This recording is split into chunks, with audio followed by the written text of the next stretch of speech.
Welcome to another broadcast of The Soul of the Everyman on the ArtistFirst Radio Network.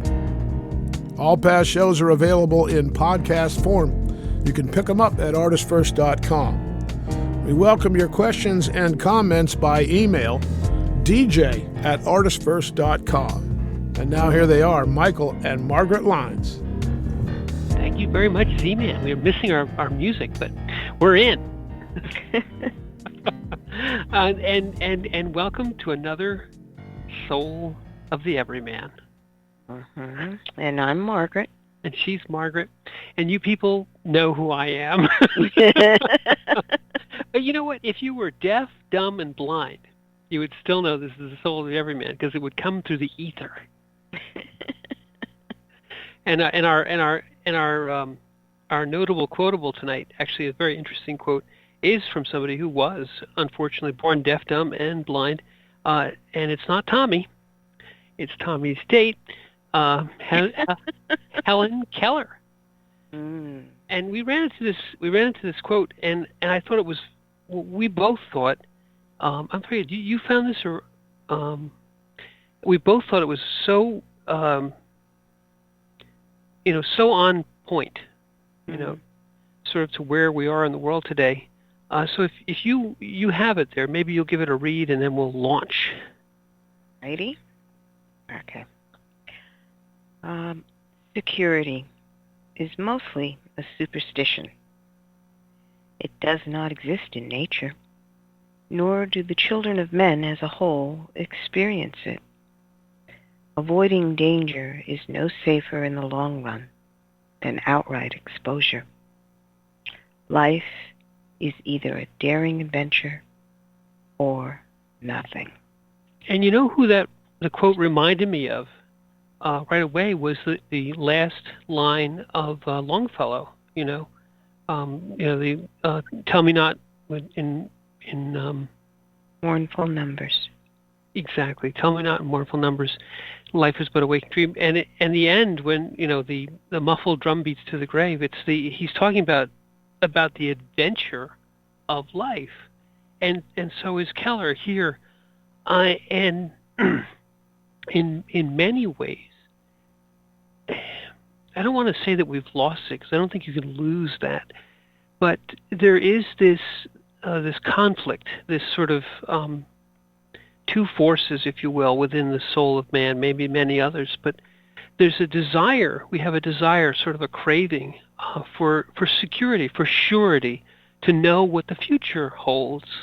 We go to our oracles, we go to our scryers and our fortune tellers. We plan and we look to the past and try to predict the future.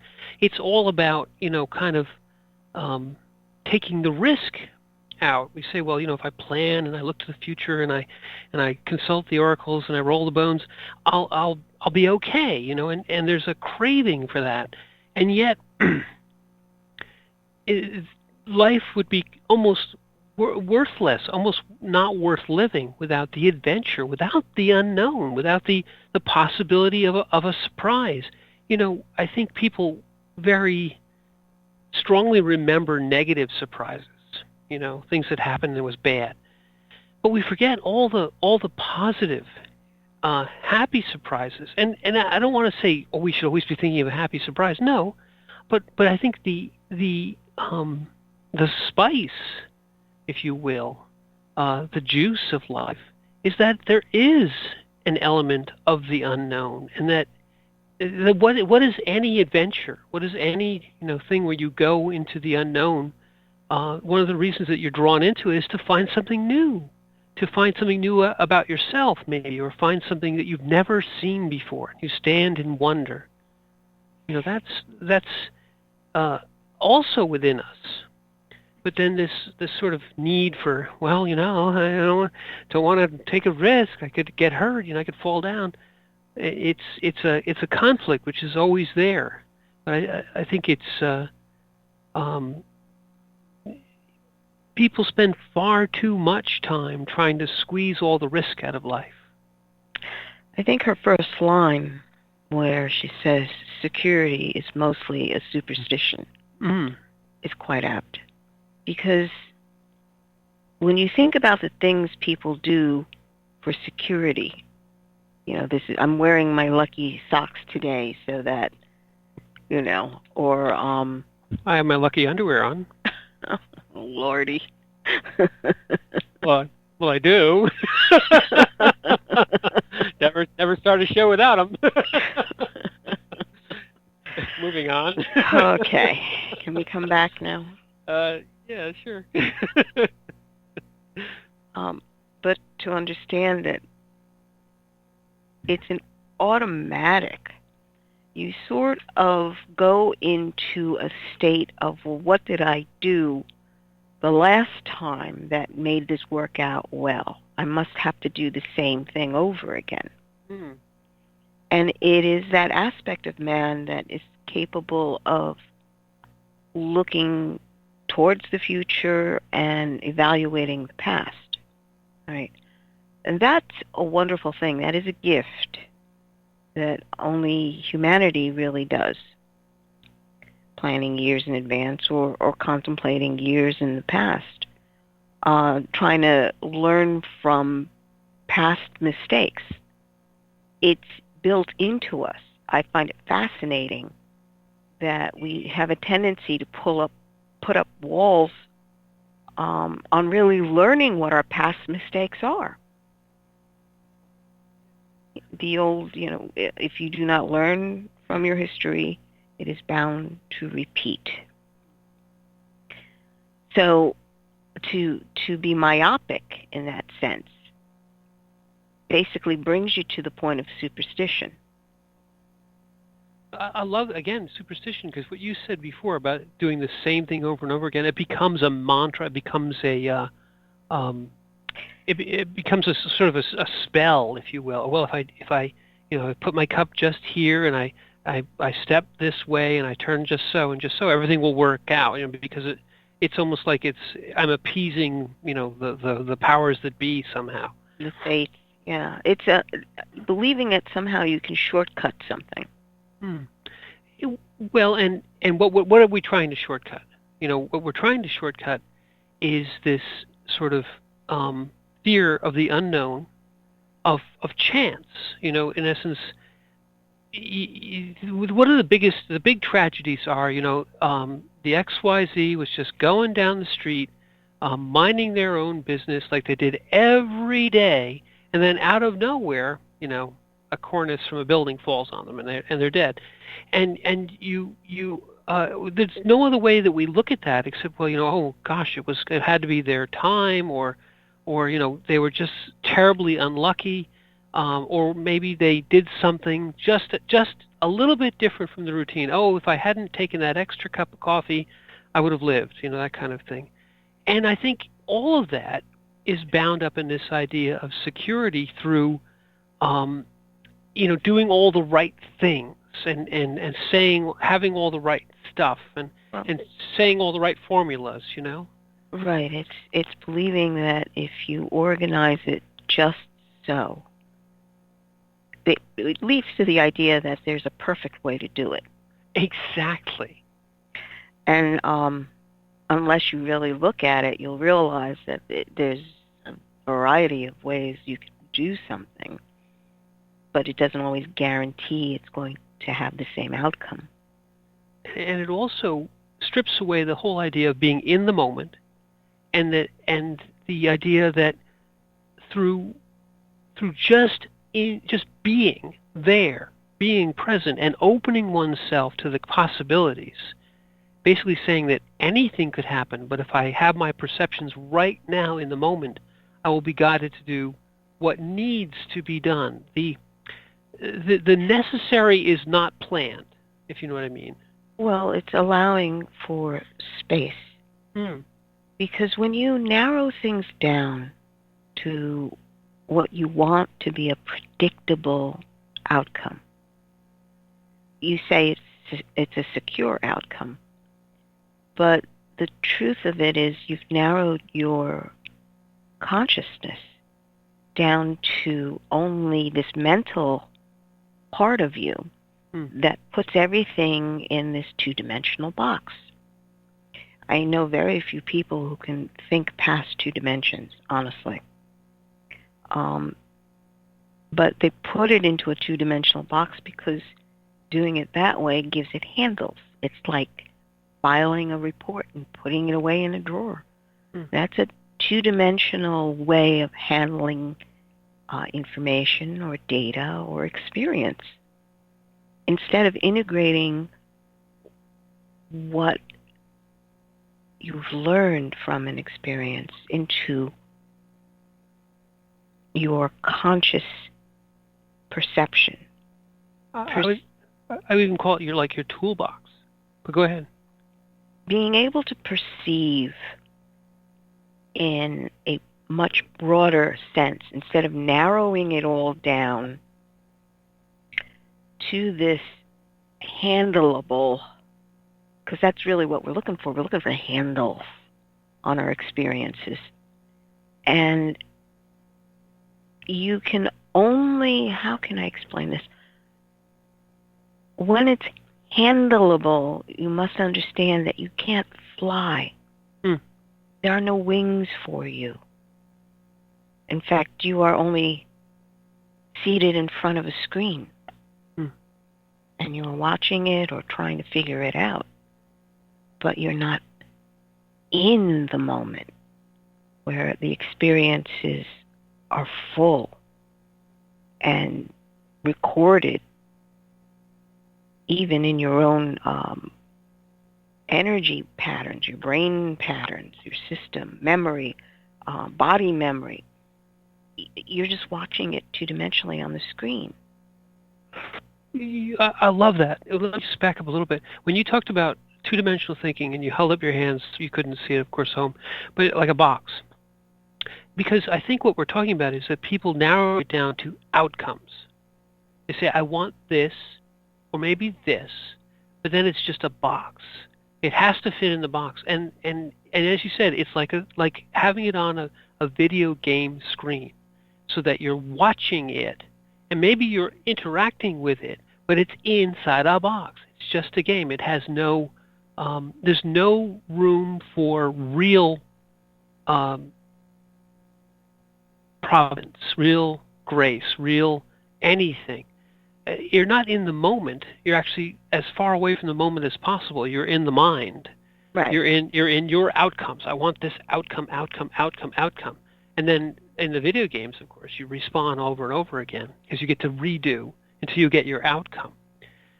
But in real life, where there's no security, there's no respawn, you can't redo anything. Right. You die once. You die once, but you live once. And in the moment, you have to open yourself to, let's say you just said before, if you have experiences in the past, you bring them in, you make them part of your energy, you add to your allness. Things that you have done are with you all the time. But when you're in the moment, they're there, they inform, but you open yourself to the possibility of new things. And don't judge. They aren't good things or bad things or this outcome or that outcome. It just is. And then I'm reminded of, this is going to sound crazy for a second or two, when they sent the apostles out and they said, you're going to be accused and you're going to be put on trial. You're going to be stood up in front of the judge and they're going to start asking you questions. And you're going to, don't prepare your defense. Don't sit there and say, well, it could be this, it could be that. I'll say this and they'll say that. No, you have all of who you are, your whole being there, and the words will come. I'm also reminded of, your statements when you would get a question from Christopher and you'd say, give me what I need right now, because those questions weren't in any box. They were so far outside the box that there was no, oh, I've done that before, so now I know what to tell them exactly. It's like, well, where do I go when I die? And I haven't done that before. I don't have that answer. So you have to open yourself up to the possibility without judgment. Right. That's what we're talking about here. It's basically allowing yourself the understanding that you don't know everything, which basically brings you outside of that trying to put everything in neat little columns or organizing things. You acknowledge you don't know everything. And there is a part of you, great part of you, that has much more awareness of what life is. And at that point, when you say, I don't know everything, you allow for the part of you that has that broader awareness to speak. Because frankly, you never allow that part of you to speak. If your mind or your ego thinks it has the answer, guess what? It's the first in line to answer any question. And you have to be at a point where your ego and your mind is completely shut down. It has no answer. All you get is crickets when you ask it a question. It's a very novel experience for anyone who keeps trying to control situations. Crickets. So you sit there, and as a consciousness, you're sitting there with a question like, and we wrote about this in Christopher's book. He asked, at the age of 5, Mommy, what is death? Now,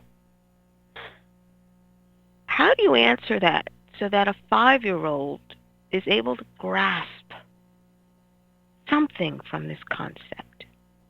And you sit here and you go, well, why is a 5-year-old asking about death? Well, frankly, he understood that he had a disease that could kill him. Wrap your mind around that one. A 5-year-old understands that he may die. Well, what is death if I'm dying? And in that moment, only inspiration, divine inspiration, is capable of answering that question with honesty, simplicity, and grace. And you take yourself, your own outcome desiring self, your own security desiring self, out of it. Right. There is none. Exactly, but you at that moment, if you're faced with something like that, you have this desire to say, oh, it'll all be okay, don't worry about it. And you hear that from people, oh, what will happen if this happens? Oh, don't worry about it, it'll all be okay. Because what we're really trying to say is to ourselves, our security desiring selves, that, if we don't think about it and don't dwell on it, it'll be fine.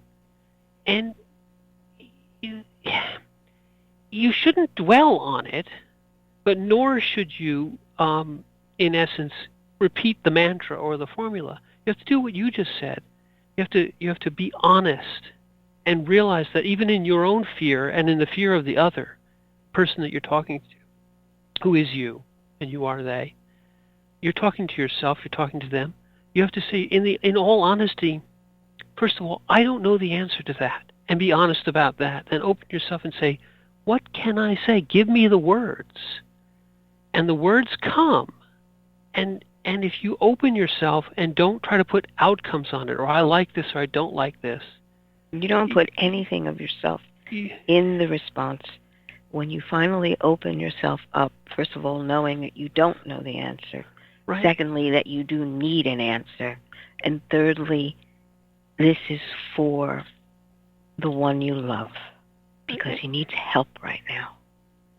So the divine comes in and flows through you, and you don't preface it, you don't edit it. Right. It comes out clean. And when it comes out clean, then the one you love actually has something that he can hang on to. And I think people also fall into the trap market of wanting it to be perfect. And that's not what the inspiration is. It's not perfect. It's what's necessary in that moment. And later on, you had other conversations with Chris, and you'll think about this. This isn't, you don't have to get it 100% right, because it can't in that moment. What you have to be is 100% open to the words that come in and say them. And as you hear them and say them, because you're hearing them and saying them, you'll hear the honesty. You'll hear the energy. You'll feel the energy and the reception, and the passing of some degree of that knowledge, and then you'll come back to it, and there'll be a further exploration, because that's life. It cycles. It isn't like you've passed that test, so you never have to go back there again. No, you have to go back there over and over again and chip away at it. And each time, the answer might be a little different, or a lot different, or there is no answer. You realize that finally. There was never an answer. It was just the necessity to do what you did then. That's what getting past this does for you. Well, again, security is the belief that it is all about you, and I have to feel good about this. Oh, say that again. Security means that you're focused on you. Yes. And the whole thing is about, I have to feel good about this. I have to feel right about this. And it's not even about you. And the lovely part about that, focused on you, is that your I is judging that I feels good. Mm-hmm. And if that's the case, you're no longer bringing in anything other than your judgment, your limited box of, this is good and it makes me feel good. And that box is so incredibly tiny. It's the truth. What does that actually have to do with helping a 5-year-old answer a very deep question that adults still bat their heads against the wall today? And it's understanding that, again, only the love and the peace that is the foundation of your relationship is going to be able to answer the troubled heart of the one that is suffering. Right. But if we broaden it a little, in each experience, in each new thing that happens, the day dawns, you have to carry that same spirit. It isn't always so deep and so heavy, but the same spirit will carry you through anything, any new challenge. The spirit is that you don't wake up looking for, this is good and this is bad. You also don't wake up saying, this is the outcome I want today. It's incredibly tiny, but I'm going to get it. What you wake up with is, and this isn't like, oh, well, everything's wonderful. No. You sit there and you say, I want to manifest this. I want to do this. I want to come to this. And you have it in your heart, and that's fine. You're following your bliss. You're moving towards what you want to do. But in each moment of that movement, there is the mover, there is the symphony, and then there is the unknown. You're the mover. The symphony is the world, all the things around you. And then there's the unknown. And the unknown is woven into you. It's also woven into the symphony. And occasionally, it will become manifest. There's a space, and the unknown comes in, changes the tune, changes you. And you have to undo your surety and your desire for security. And you have to open yourself up to the moment. those moments can be small and large, and sometimes they're incredibly large. Yes. And they are something that we engage in down here. You have the opportunity to engage in the now every moment of the day. Mm. And people think that it's got to be some sort of big job you've got to do, something important, which is the ego again. There's the box again, right? Oh, it's got to be something important. Right. After all, it's about me. I'm important. And understanding that every moment that you have is a precious drop of life.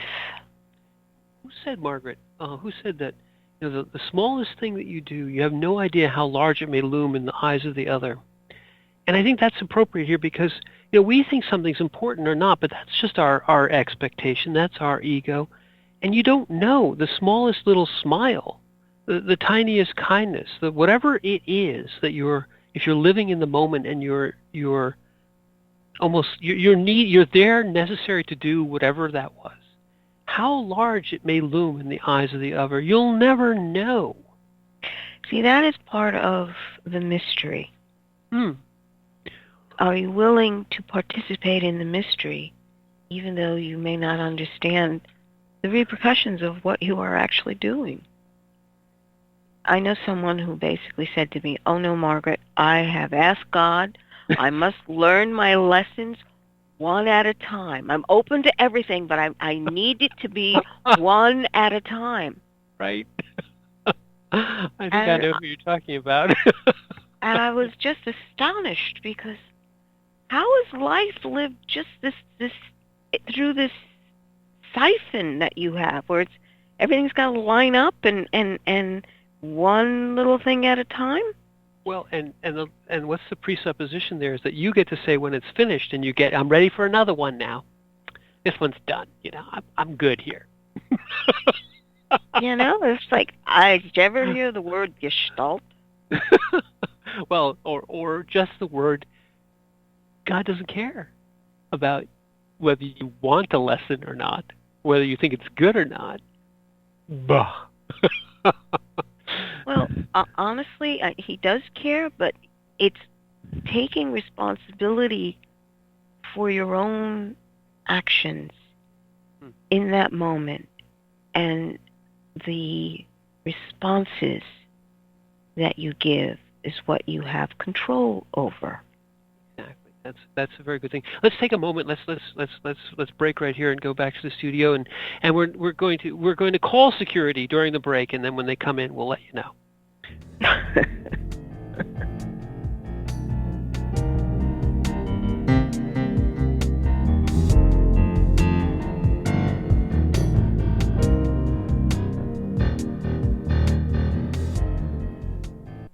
The Fat Man Gets Out of Bed is the latest book from Michael Lyons, the award-winning author of There is a Reaper.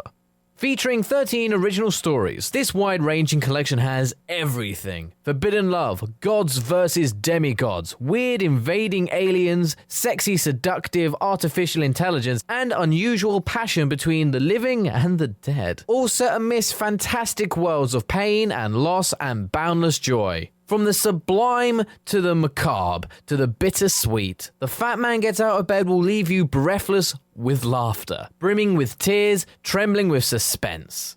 Available now on Amazon.com, Google Play, iTunes, Kobo, and fine e-tailers everywhere. The wait is over. First Blood, Book 2 of the Blood series is out. Your favorite bad boy thief, Dev, is back, and the beautiful and deadly Trey is right there with him. She is sharp, sexy, and full of surprises. Their adventures continue as a new power arises to threaten the world. The heart of creation is under attack, and time is definitely not on their side, as they battle against their enemies' undead hordes. Can they unlock the hidden power that can defeat him, or will his forces draw first blood? Get all 3 installments in the series. Book 0, It's in the Blood. Book 1, Destroyer's Blood, and the new release, Book 2, First Blood, today. Available in ebook and paperback format on Amazon, Kobo, Apple, and most other fine e-tailers. Rick Riordan fans, love mythology with plenty of action and humor? Destroyer's Blood is for you. The new fantasy novel by award-winning author Michael Lynes is book 1 of the adventures of Dev Kalian, the Blood series. Follow Dev and his magic sword Betrayer as they are suddenly attacked and forced to return to Olympus to fight in a war they want no part in.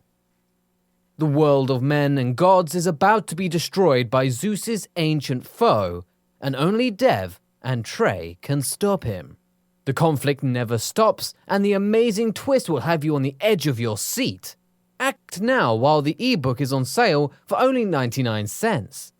Destroyer's Blood is available on Amazon.com, Barnes & Noble, iTunes, Kobo, and fine e-tailers everywhere. And while you're there, get the free prequel, It's in the Blood, available for a limited time. Hi, this is Hannah Ruth from the band Wild Hum. Check out our new Americana Soul CD, Wild Hum, at our website, wildhummusic.com. And you are listening to the ArtistFirst Radio Network. Thank you. There is a Reaper is the story of 5-year-old Christopher Aaron and his life-changing struggle with leukemia. Winner of both the Indie Bragg Medallion as well as the reader's favorite silver medal for memoir, There is a Reaper has more than 100 Amazon book reviews and a 5-star rating. It has been described as life-changing, spiritual, a must-read. Just released on Audible and iTunes, this memoir is also available in paperback and on Amazon Kindle for only 99 cents. Get your copy of this life-changing memoir today.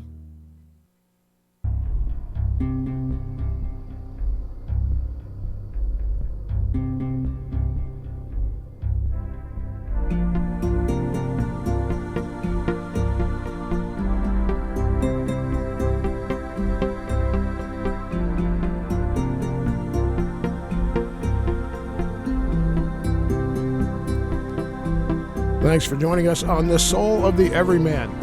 All past shows are available in podcast form. Download them at ArtistFirst.com. Back to your hosts, Michael and Margaret Lynes. Thank you very much, C-Man. And we can take the plastic zip ties off now? Okay, that's good. No, security, they never showed up. It's terrible. But tonight we are talking about security and really the illusion of security. And I think what we really kind of outlined in the first half of the show is where that desire comes from. But let's talk a little bit about the other side of it, which is we do all really wish for the adventure of life. One of the things that a child, when they're when a 2-year-old gets up in the morning, they aren't thinking about security. They're thinking about adventure. They're thinking about what could happen today. Mm-hmm. So we're born with this innate desire to experience life, to take it's visceral in your 2-year-old self that you didn't think about outcomes or consequences. You thought about what it is that you wanted to do that day. And when you went out the door, life, the world, everything was full of possibility. And your perceptions, therefore, were turned outward. They're drinking in everything around you. You're living in the moment. Somewhere along the line, whether it's environment or culture or just something turns us inward, and maybe it's the ego or the I, we start judging everything. This is good, this is bad. This, I want this, I don't want that. And our wants and what we're kind of focusing on get smaller and smaller. But yet within all of us is that innate desire for wonder. When we go and see something which is beyond our current experience set. Yeah, I'm reminded of a few years ago when that great comet Hyakutake, or wherever the heck it was, that went across. People and we did the same. We stood outside on those balmy nights and just watch this thing. You could see it with the naked eye. Its dust tail went basically across half the sky, and it was just this coma of light. It wasn't incredibly bright, but it was easily perceived on a dark night. And it was just a wonder of it. It empties your ego. It puts your eye on hold, and you stand there in the moment going, and basically the unsaid word and sometimes said is, wow. Mm. Because something special, new, unseen, unexperienced captivates us. Yeah, and it And- was amazing. It was It just was. amazing because it had two tails. It had two tails. Yeah, one spiraled around the other. It was the freakiest looking thing. It was. But whenever we're confronted by a chance wonder, by something which is just it amazes us. Maybe it's just a beautiful sunrise, because every one of them is unique and different. But we don't go out the door and say, "I'm going to see a sunrise."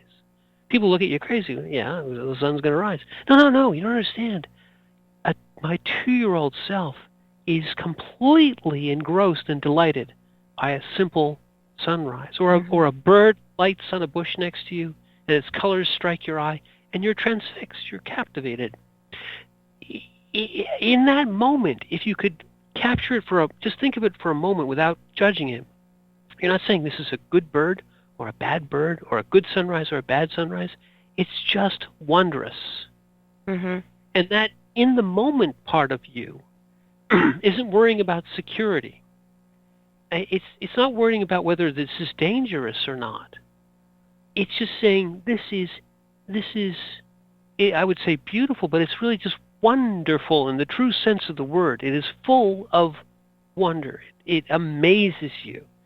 And you drink it in, and you store it away in your experience bank, even without thinking about it. And you don't judge it. It just was. And maybe when you share it with somebody, and they say, oh, yeah, I saw that too. It was just amazing. We don't have words. We put a few words around it, but the feeling of the amazement and the wonder is hard to describe. It's hard to quantify. Why? Because it doesn't fit in any box. It doesn't fit in the I liked it box, and it doesn't fit in the I wanted it box, and it doesn't fit in the I'm going to go do that again box. It fits in no box. It is beyond all the boxes. Therefore, hard to describe, but it was just great. Mm. And in that moment, your mental part had nothing to say.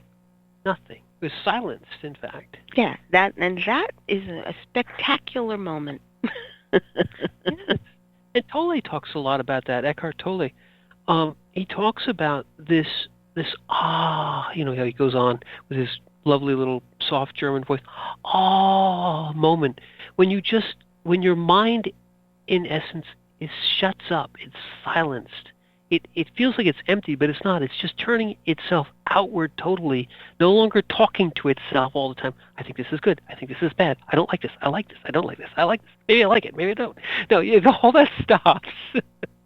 And you just go, And in that moment, what you were doing is touching with your consciousness. And you're seeing that life is a limitless adventure, which doesn't guarantee it's going to be good or bad, and those are concepts that don't fit here. It's just is. You're part of it. You expand outward into the creation as still not part of creation, but also part of spirit, part of creator. But you don't care about any of those things. You just are. You are amming. Mm-hmm. You're being. And your mind shuts up because the mind's too small to get any part of amming or being. It just goes, I'm going to sit over here and be silent. I'm not going to say anything. Maybe they won't notice. Yeah, no, it's a marvelous thing when you can get that voice not to say a thing. But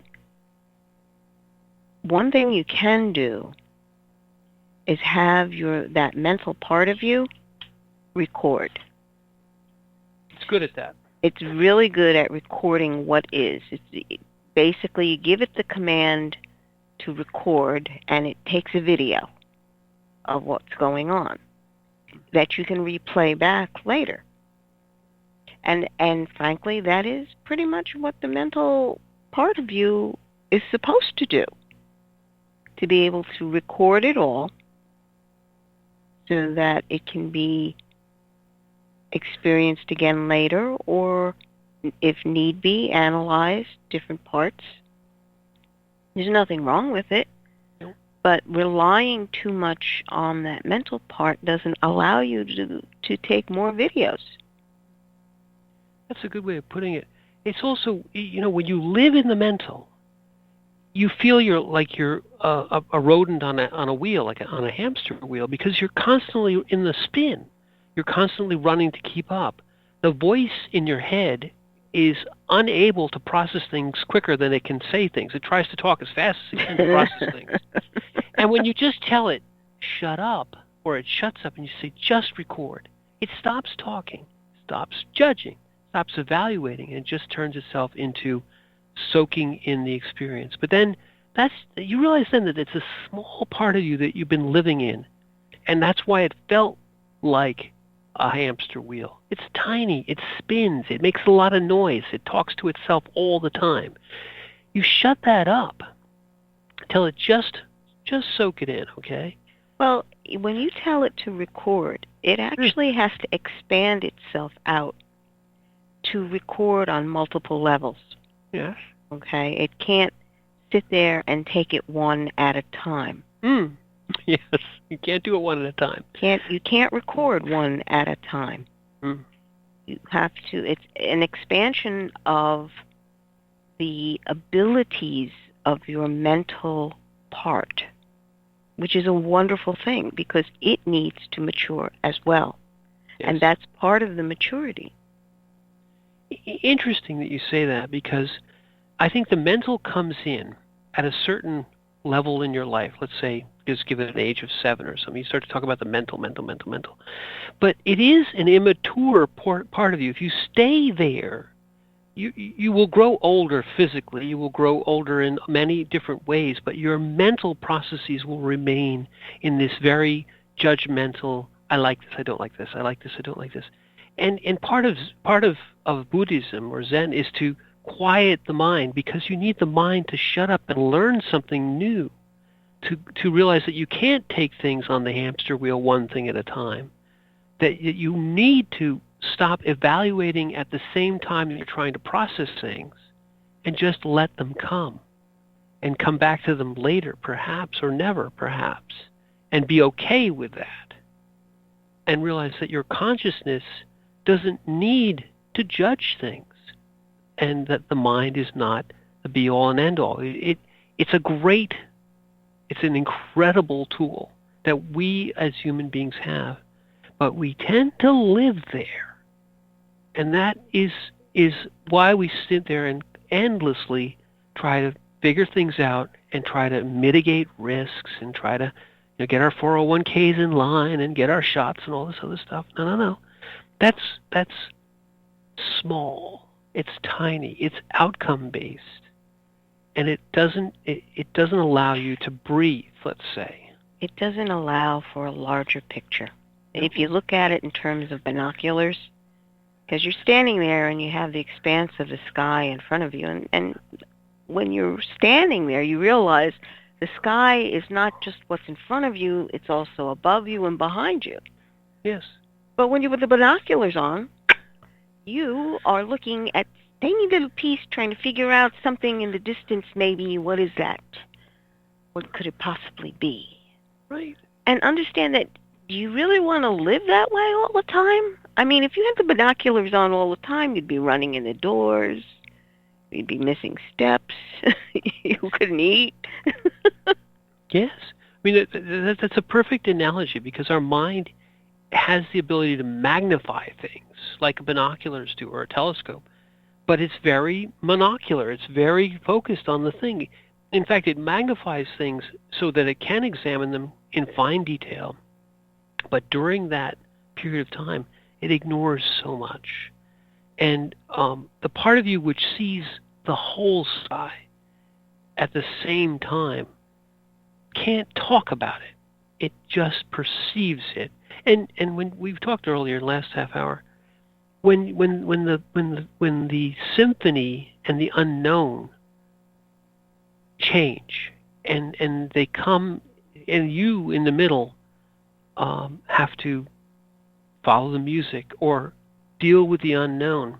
At that moment, the mind tries to put on even tinier binoculars and get a tiny, tiny box and look very, very closely, and you miss it. You'll get hit by the wave. You'll get bowled over. You'll get deafened by the music. You'll crash. As you said, you won't be able to eat. You won't be able to walk upstairs. You've got to take that off. You've got to throw it away and say, here's the moment of the music. Let me listen, and I'll hear what I need to hear, and I'll be able to do what I need to do, what is necessary. I'll fit in, even if it's changing. Just one last analogy. If you see a giant wave coming, you can try to stand as hard as you can against it. You're going to get knocked over. You go with it. You dive into it. You let it push you around a little bit. But at the end, you don't get hurt. You feel it. The power is beyond you, but you don't get hurt. If you try to just, let me examine it very closely, wham, you get flattened. Yes, it's just understanding that the mental aspect, if you treat it like a pair of binoculars, you're supposed to use it when you need to. Right. But not all the time. And these binoculars kind of tell you want to have them on all the time. Otherwise, we won't see what's coming. We could be dangerous. Well, yeah. It's, again, who are you? Yeah. Who are you allowing to make decisions for your life? Is it only a mental construct? Are you only using binoculars to make your decision? Or are you allowing for space to be in your life? Make space for the myriad of experiences that are coming. If we go back to our quote here from Helen Keller, again, this is an experience that no one of us, probably very few of us, have had the experience of being, let's say, blind, physically blind. Now add to that physically deaf, add to that unable to speak because of these two grave disabilities. And yet, here's a person who, once she was able to find a voice, and this was through Braille and through sign language, really touch sign language, but she realized that her ability to live life, even in a state which we would all consider, well, you can't see what's coming. You can't hear what's coming. You're living in a silent darkness all the time. And yet, you walk through complete faith in silent darkness, unable to see what's there, unable to see any danger. And she says in this quote, avoiding danger is no safer than outright exposure. Seize the day, carpe diem. Longfellow, life is an adventure to be lived under any circumstances. And if you were sitting there and going, well, I can't see what's coming, I can't hear what's coming, I should just curl up into a ball and never, ever move. I'll be safe. You won't be living, though. You might as well be dead. Well, if you think about it, that condition, what she was born into, where there is no light and there is no sound. How can you communicate outside that shell of darkness?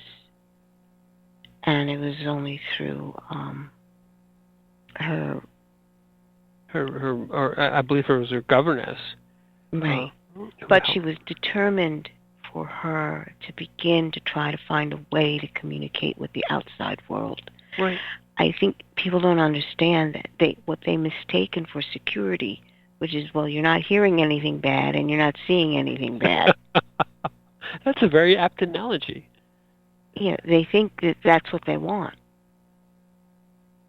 But if you go into how this woman, Helen Keller, had to fight to try to communicate, and she has all these emotions, and all she felt was hands on her in her darkness, guiding her to whatever.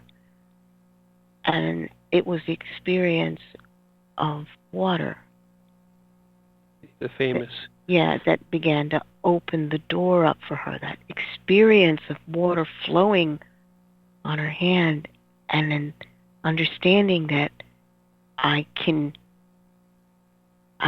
sign this. Wait a minute. Wait, there's a connection. There's a way to talk to the hands that keep touching me. Exactly, and even not even knowing that perhaps they're hands. But I liked the way you started this, which was, the desire for security is a superstition. It is an illusion, and it is a sort of self-imposed blindness.